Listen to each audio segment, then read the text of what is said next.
हाँ तो नमस्कार भैया लोग। हम यही से कहेनी कि मत पड़ी हो प्यार में, ना तो जीवन के बर्बादी हो जाई। अरे मत पड़ी हो प्यार में, ना तो जीवन के बर्बादी हो जाई। तारा आँखिया के सोझे तारा जनुआ के दूसरा के उसे शादी हो जाई।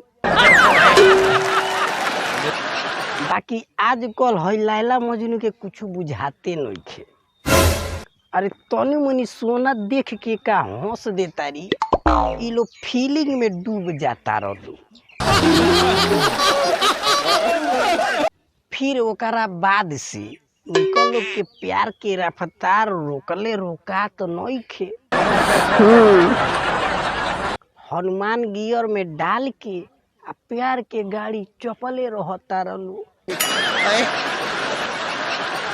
इनका लोग के प्यार तो कुछ दिन ले चलता, बाकी आधा रास्ता में जाके पंचर हो जाता।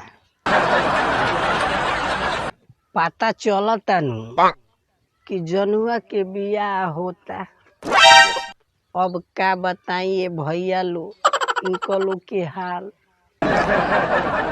तब ई लैला कहता रे कि उ तो चल गईली मोहब्बत के खान के, कि अरे उ तो चल गईली मोहब्बत के खान के, जियब हम केकरा सहारे, हरदी लागता हमारा जान के।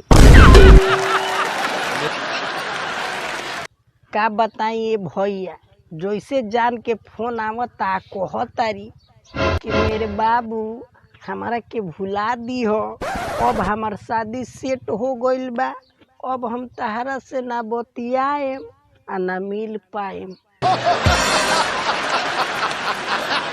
ई सब बतिया सुन के इनकर बाबू बेकाबू हो जाता नहीं। खाना पानी तो दूर, किशमिश काजू निमन नइखे लागत। सगरी प्यार के बुखार फटाक देना उतर जाता। अब ओकरा बात से कहता रे कि तू जाता रू तो जा, तोहरा बिना जी ले हबो। यारे तू जाता रू तो जा, तोहरा बिना जी ले हबो।